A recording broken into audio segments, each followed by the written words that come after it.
Сега, ако ме прашам дали се сеќавате, сигурно не се сеќавате, затоа што првиот дел од оваа тема беше одржана на тој кобен 6. август. Да, Горан ве подсети минатиот пат. На 6. август изутрината, значи, беше првиот дел од оваа тема, како да дознаеме што е Божја волја. Може малку накратко да се подсетиме. Значи, не станува збор за генерално знаеме дека е Божја волја да сите ние бидеме спасени. Тоа е факт. Но, како во некои конкретни ситуации ние лично да знаеме што е Божја волја за нас? Дали при избор на работно место, на брачен другар, на било која одлука, на кој факултет или било што. И видовме дека, значи накратко само за да поврземе, видовме дека, односно тогаш разгледавме 4 погрешни начини, погрешни методи, кои што не треба да ги практикуваме. И јас пак ќе кажам, и тогаш кажам, не мора да значи дека некогаш можеби Бог нема да се послужи на ваков начин, ама не треба тоа да го практикуваме, да ни стане навика и да при носење на, посебно на озбилни одлуки, па и на најситни, да ни стане навика да фрламе парички, за паричка веќе јасно е дека, односно ждреб.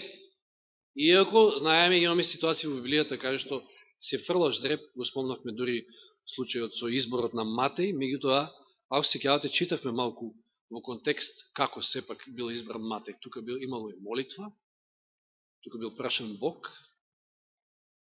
така да за тој ждреб, каков и да бил, стоел Господ. Да. Потоа спомнавме дека не треба да бараме знак. Го спомнавме случајот во Судиите со Гедеон, која Господ дошол и јасно му се објавил преку примањето, нели, пренесувањето на жртва и така натаму, дека е со него, меѓутоа Гедеон, обесхрабрен од целата таа ситуација, со години Господ не се јавувал, го немало никаде, како што, нели, му вели на ангел. И побарал први нако овчето руно биде мокро, па не знам, земјата сува, па потоа му текнало паја обратно, и исто спомнавме дека ова не треба да го практикуваме, затоа што така уставаме на испит Господа. И некојаш може да се случи чиста коинциденција која бараме знак, а ние тоа да го сватиме како демек е Божја волја. А не. Библискиот рулет, кој што го нарековме така, отварање на Библијата и спуштање на прст, па ете кој стих ми се паднал, па ете тоа е можеби Божја волја за одговор на некој моје прашање. Кажавме колку и тоа исто безсмислено може да биде. И каде се може прстот да ви падне, на каков стих. Потоа спомнавме и за соништата и за визиите, кои што можат да бидат. Пак ќе кажем, можат да бидат и од Бог. И тоа можат, и соништа можат да бидат, можат да бидат визија, можат да бидат и халуцинации. Односно, едноставно кажавме, сеќавате тогаш кои беа присутни, што рековме, што е сонот, сушност. Тоа е потврдено, тоа е докажано и вие самите можете да си дадете одговор на оно што во текот на денот може би го доживувате или размислувате за тоа, вие во некои расфрлани сегменти тоа можете го сонувате вечерта и да не значи буквално ништо. Да, преку соништа и визии Господ им се јавувал на пророците. Но кој сме ние? Може би некојаш, ќе кажам јас пак, да, делува Господ така, но не треба тоа да ми биде стална практика, поготово кога станува збор за носење на важни животни одлуки.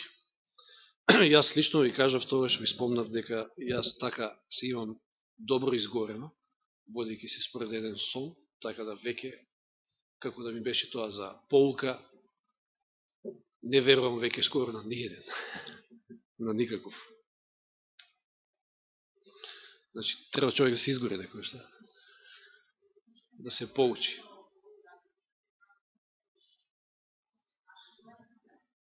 Да, во ред, значи, еве сега ќе видиме, ќе ни се комплетира, верувам, ова вечер сликата, не е дека совршено ќе дадем одговор на сето ова, секој има свој посебен однос со Господа, треба да го гради, но отприлика да ни се комплетира сликата, за да видиме како, значи, треба да дознаваме, како да се обидеме да дознаеме што е Божја волја во дадени ситуации за нашиот живот.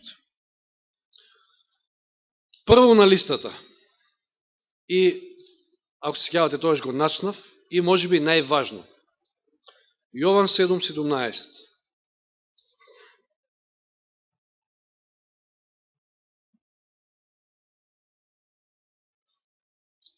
Како гласи овој стих? Ако некој сака да ја исполнува неговата волја, ќе знае дали наукава е од Бога или зборувам само од себе. Тоа Исус им го кажува на фарисеите, кои што викале од каде сега овој, знае кога не бил во рабинските училишта. Внимавајте, ако некој сака да исполнува неговата волја, ќе знае дали наукува од Бога или зборувам само од себе. Много јасно и едноставно. Ако вие не сакате да ја творите Божјата волја, што има да барате? Што е Божја волја како прво? И што има да се замарат Господ да ви ја открива, ако вие не сакате? Значи, треба да бидеш волен да му се предадеш првин на Бога. Треба да едноставно, без оглед тоа каква е Божјата волја, да бидеш спремен да ја прифатиш. А тоа често пати се коси со нашата волја, па затоа може би и може да падне во едно такво искушение да не сакаме. Ако не сакаме, тоа нема што да бараме. Псалм 25:9, што ни вели овој стих? Псалм 25:9.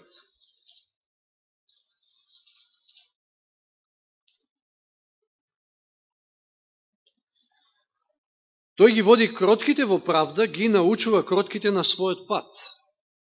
Че треба да бидеме понизни, да му се предадеме, да сакаме да творим неговата волја. И тогаш Господ и нема причина зашто да не ни ја открие. Второ на листата. Неговото слово ни е дадено. А Библијата има одговор на многу практични прашања, проблеми во животот и така натаму.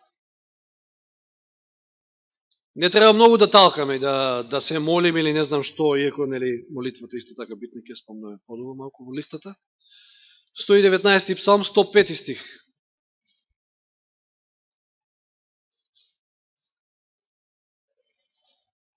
Твоето слово е светилка на мојата нога и светлина на мојата патека. Да, Божјето слово и Божјата волја. Некојаш може ќе се праша некој, значи сега ќе кажам некој пример, онака може би банални, ама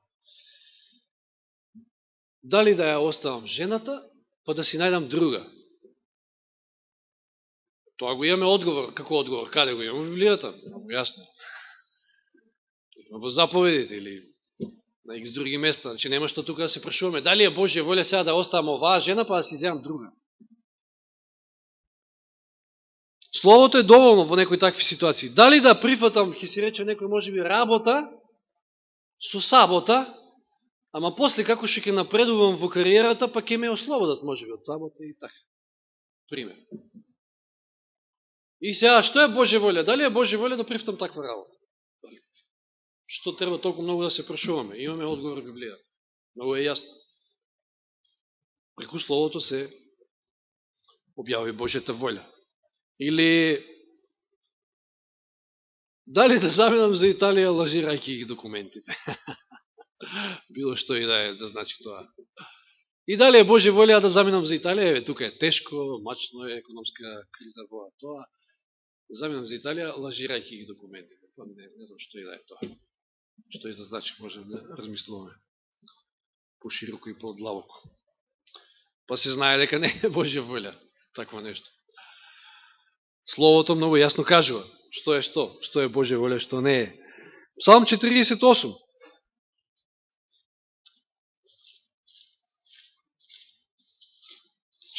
Псалм, 8 стих. Мило ми е, Господи, да исполнувам Твојата волја, и јас го носам Твојот закон длабоко во срцето. И Твоето слово. Тоа треба да биде животот, како треба да живееме. Ако го носиме ние, неговиот закон, неговото слово, длабоко во срцето, Тоаш на многу голем дел од прашања за тоа дали е Божја воля или не е, ќе најдеме во самото Слово. Или преку совести ќе ни проговори Светиот Дух, подсетувајќи не на стих, ако веќе е во нашето срце, тоаш нема да има никаков проблем. Или околу ова можете да, ако можеби сте неискусен доволно, немате доволно проучено на некоја тема, ве мачи некој прашање, да се допрашате и да се потпрете на добар совет од добри верници. Значи луѓе кои што ги знаете како добри верници. Еве да прочитаме во контекст на тоа некој стих, Пословици 11:14. Пословици 11:14. Каде нема раководство, народот пропаѓа, а при многу советници тој се избавува. Значи, не е лошо да се посоветувате некојаш за било какво прашање. Не мора тоа секојаш да биде пастор. Туку кажав, добри верници. Луѓе кои што ги познавате, кои што наистина стојат цврсто. Може и да се сгреши, меѓутоа затоа велам, треба и Господ во тоа да ве упати. Прво Коринќаните 15:33 кажува нешто друго. Прво послание на Коринќаните 15:33.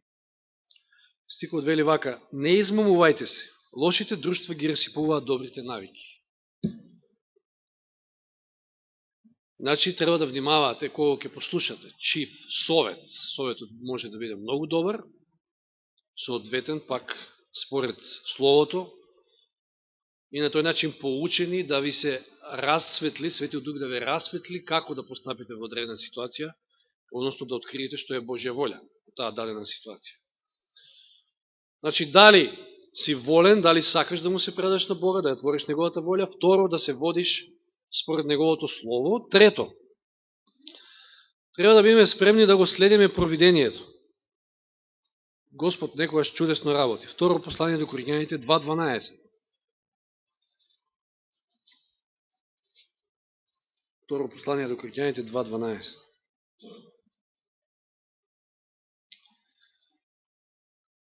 Кога дојдов во Троада да го проповедам Христовото Евангелие и кога ми се отвори вратата во Господа, и така натаму. Не битно понатаму, затоа што сакам да кажам, кога Господ ќе ви отвори врата, треба да препознаете и да искористите таа прилика. Некојаш затвора врати, некојаш отвора врати. Ако некојаш Господ ја затвори вратата, тогаш немате да бидете упорни да ја отварате, разбивате или не знам што со сила. А некојаш кој ќе отвори, искористите ја приликата. Значи, тоа е Божја воља.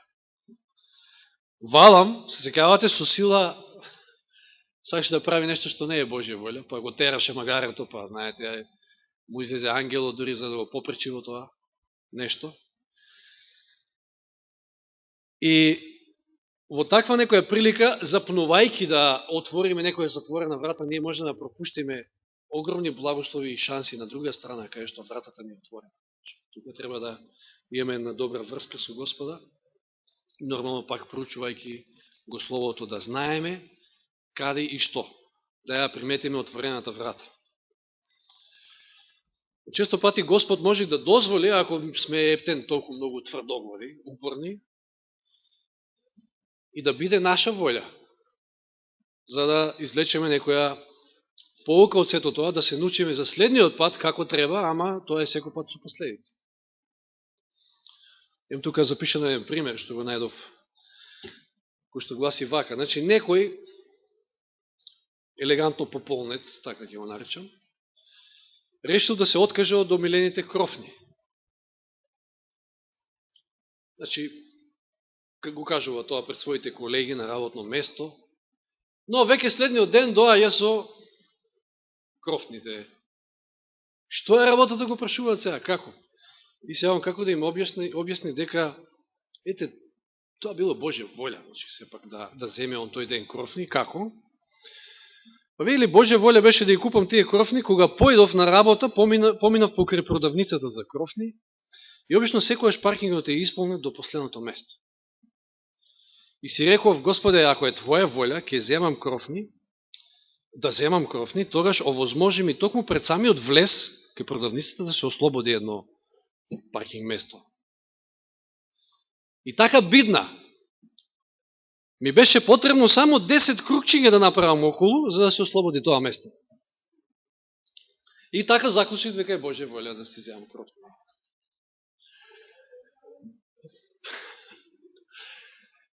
Ако сте толку упорни, па сега Господ нема да ве плеска по рака.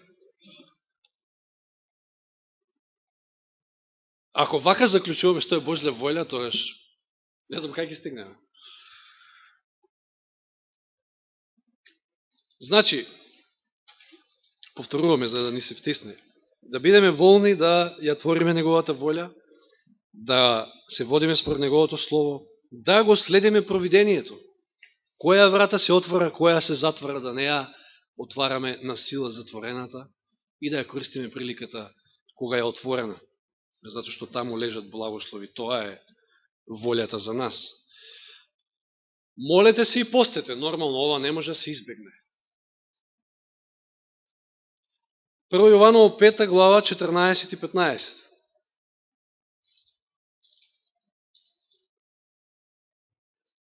Прво Јованово послание 5 глава 14 и 15.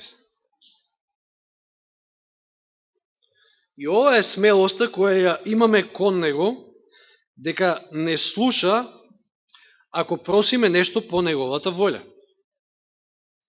И кога знаеме дека не слуша, што и да го молиме, знаеме дека ги имаме добиено молбите што ги побаравме од него.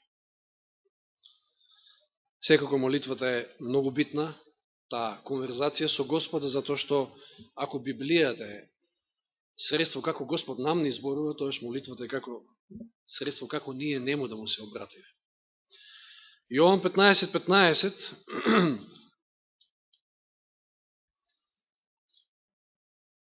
Не ве нарекувам веќе слуги, зашто слугата не знае што прави неговиот господар, а вас ве нареков пријатели, зашто ви соопштив се што чув од мојот татко.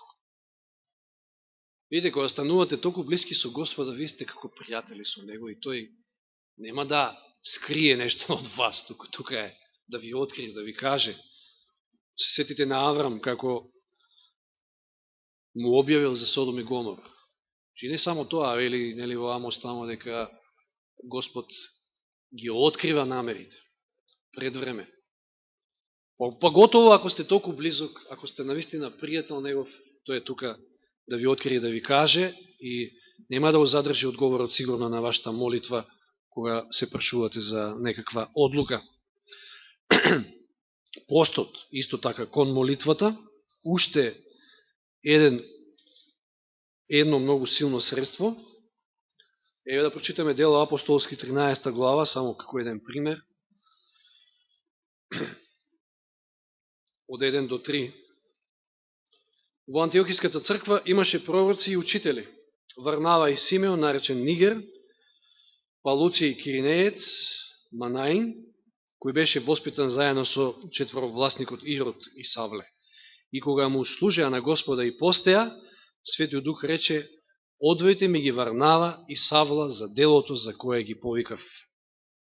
Тогаш откако постеа и се помолија, ги положија раците на нив и ги пуштија.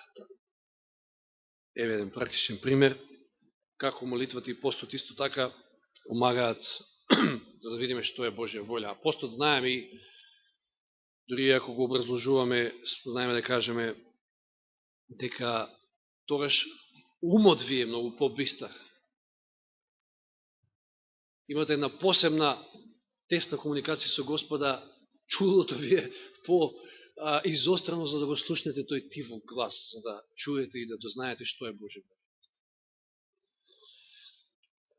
Кога стомакот не работи, кога не е оптеретен организмот и крвта со други работи, тогаш умот е навистина многу по-бистар. Како што е наутро е најбистар, најдобро може би време и да се молиме и да го почнеме денот и да бараме што е Божја волја и за тој ден и за најобични работи. А поготово ако сме на прагот да донесеме некоја значајна одлука. Баш денеска бев повикан на ручек кај Страленчи и брат Васко. И така, некоја дискусија развивме и баш Васко цитираше оној цитат, многу познат цитат од Елен Вајд, кој што вика, ако сакате да изберете брачен другар, значи, ако се молите за некоја, ако сте се молиле 2 пати, сега молите се 4 пати. Тоа е совет еден од Елен Вајд, кој што кажува дека потребна е молитва, затоа што тоа е можна битна одлука за животот. И нормално, откако сме се помолили, сме постали и потребна ни и вера, за да тргнеме по патот кој што Господ ни го покажа и одреди. Пета точка, пети метод. Прославете го Бога и не бидете себични. Што опфаќа ова? Ова исто така многу битен момент. Прво послание до Коринќаните, 10 глава, 31 стих. 10:31. Познат стих. Кој што гласи, според тоа, јадете ли, пиете ли, или ако правите нешто друго, било што, со други зборови, правете се за Божја слава. Кога барате Божја волја, што е Божја волја? Бидете сигурни дека опцијата што ја избирате е на негова прослава. Значи, еве, да речеме практично, може би сакате да го промените работното место и мотивацијата ви е повисока плата некаде. Треба да се молите да запрашате Господа дали тоа треба да го направите, затоа што тоа пред се како прво себични поглед. Дали може би Господ повеќе ќе ви употреби тука, дали повеќе ќе го прославите на ова работно место, тоа треба да види прво. Значи, прославете го Бога и не бидете себични. Тоа е еден обичен пример. Затоа што таму, ако отидете, да, може би ќе имате поголема плата, но тоа нема тоа да биде на прослава Божја. Ова не е лесно, значи не е баш едноставно за нас како луѓе со грешна природа, меѓутоа сепак е еден исто начин кој што ќе ни помогне да одредиме што е Божја волја. Матеј 6:33, шо вели Матеј 6:33? Најнапред, да видам дали беше тој стих. Да, но барете го првин, Царството Божие, неговата правда и сето друго ќе ви се додаде. Господ знае што ни треба, се друго, за опстанок или за било што. Но најнапред треба да ја бараме неговата правда и Божито царство. И што е негова волја. Како, на кој начин најдобро би го прославиле. На крајот на криштата често пати изборувавме во изминативе месеци за тоа. Еве зашто, Галатјаните 5:14 да прочитаме најнапред. Галатјаните 5:14. Зашто целиот закон е исполнет во еден збор, или во една реченица. Во кој? Во која реченица? Како го исполнуваме целиот закон? И люби го својот ближен како самиот себе. Значи, пред се треба да мислиме и на другите. Повикани сме, како нова заповед, како што вели во една прилика Исус, да го љубиме ближниот како самиот себе, па дури вика како што и јас ви возлюбив вас. Тоа така гласи новата заповед. Не треба да гледаме само за себе, туку да избираме кога избираме во некои ситуации и да носиме одлуки, мислики и на другите. Дозволете да бидете водени од Светиот Дух како шеста метода. И ова не е, ништо не е од ова лесно. Дела 16 глава 6-10, еве исто еден практичен пример, како тоа апостолите знаеле кај да тргнат, кај да проповедаат. Постигнале во Македонија. Еве како стигнале во Македонија, како Евангелието било испроповедано во Македонија. 16 глава Дела од 6-10.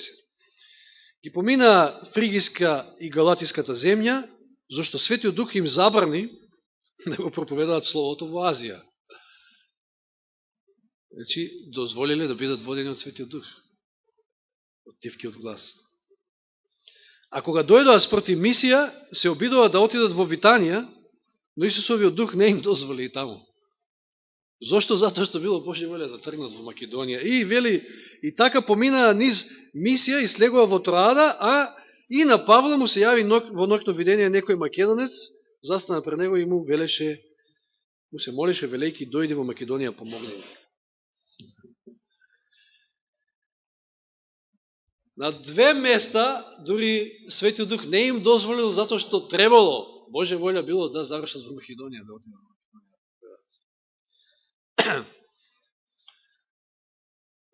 Знаете, арапите на времето, која патувале, па може да и денеска, не знам, со камели, знаете, низ тие пустини таму, непрегледни. И ако ги зафати бура, а знаете каква е таа песочна бура, ништо прст пред око не гледате.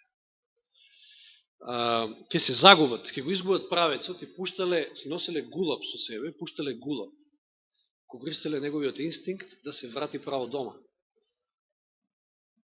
И го следеле неговиот лет, за да го, значи, го најдат повторно правецот. Во оваа смисла ние, ако се чувствуваме било кога изгубени во животот, не знаеме кој пат да го фатиме, тогаш следете го гулабот, односно Духот Свети. Треба да бидеме спремни, да дозволиме да бидеме водени од Духот Свети.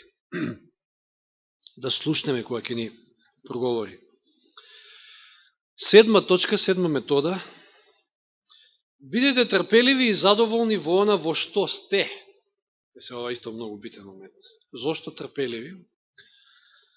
Зато што Господ некогаш вели чекај, стој. Имаме еден куп стихови. Стоите цврсто кога вели.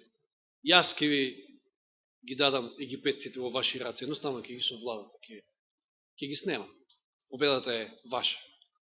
Ама стоите. Бидете трпеливи. Но ние некојаш губиме трпение и често пати може да се случи тоа, чекајки, правиме било што, само да не е ништо. Ете не ни се допаѓа можеби некоја статус-кво ситуација. А Господ вели чекај. Но можеби ќе речете па ја веќе долго чекам. Па подобро е да чекаш и да ја најдеш вистинската работа и вистинската жена или така натаму, отколку да се избржаш па да завршиш на погрешно работно место со погрешна жена, не? Или маж.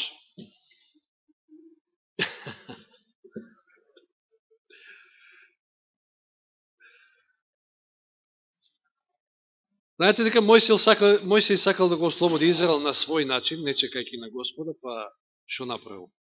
Убил човек, па морал да бега, па после 40 години дури да еден тренинг добар со овците во пустината, да го врати Господ назад за да биде Божјата волја. Да, некојаш избрзувајќи можеме да направиме проблеми. Но, тука е една работа многу битна. Значи, додека чекаш, ова е битно за помнете. Не значи додека не треба да работиш ништо. Туку треба да продолжиш со нормалниот живот и со нормалните обврски. Значи, да извршуваш таа волја, сега чекајќи на волјата која ќе биде, не знам, која жена за мене, вие може да ги испуштите тие ситни работи кои што се Божја волја за вас да ги извршите. Господ ако вели чекај за тоа нешто, меѓутоа не значи дека треба да седиш и да чекаш и ништо да направиш. Што вели Колосјаните 3:23? Да отвориме Колосјаните 3:23. Што и да правите, правете го од душата како за Господа, а не како за луѓе. Еден стих кој што може би често пати знаеме да го прескокнеме или да...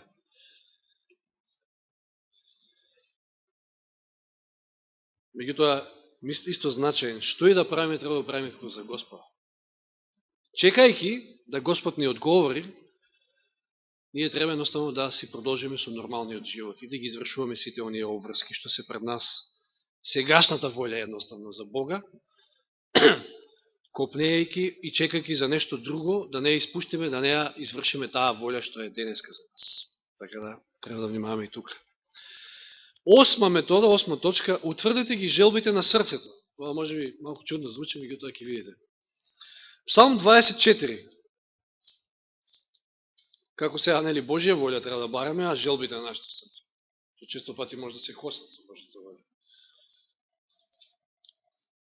Псалм 20, стих 4.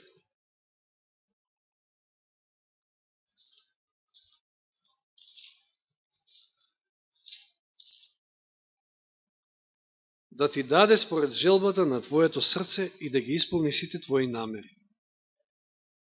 Што мислите, Господ не сака да ги исполни нашите желби? Кога ја барате Божјата волја, не се срамете да ги вклучите од тоа и вашите желби. Но, тука има еден момент. Понекогаш знае Господ баш да биде тој кој што ќе ви стави желба во срцето за нешто. Да поттикне желба. Што вели во Филипјаните 2.13 стихот? Ајде се подсетиме. 2.14 што значи? Што велеше? Не, добро, 2.12 вели изработувајте го своето спасение со страф и трепет. И што вели 13 стих? Зошто Бог е оној кој действува во вас да сакате и да постапувате според неговата воља. Тој некојаш ќе ви стави желба во срцето. И сега треба да препознаете пак. Погрешно е, значи, мислите дека христијанинот мора да постапува спротивно на својата волја. Секојаш, барајки што е Божја волја, и сега треба постојано спротивно на вашата волја да постапувате, вашите желби. Не. Не е Бог секојаш тој кој што бара да правиме работи кои што ние не ги сакаме.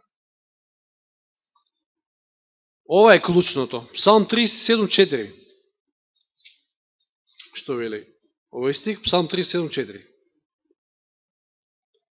Сета твоја радост нека биде во Господа. Тој ќе ги исполни желбите на твоето срце.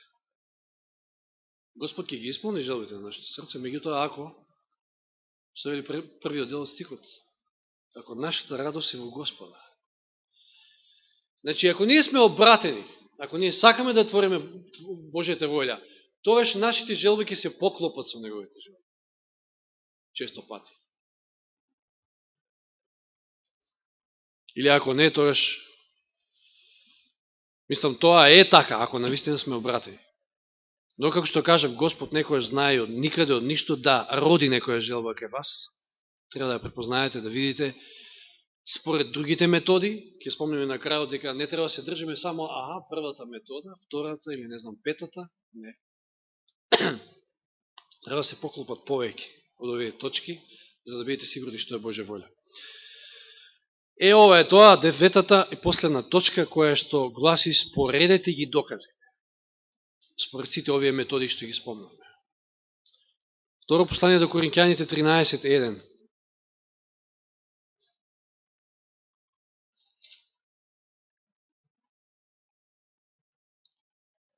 Ова е трет пат како доаѓам при вас, од устата на двајца или тројца сведоци ќе биде потврдена секоја работа. За да навистина биде јасно што е Божја волја, тогаш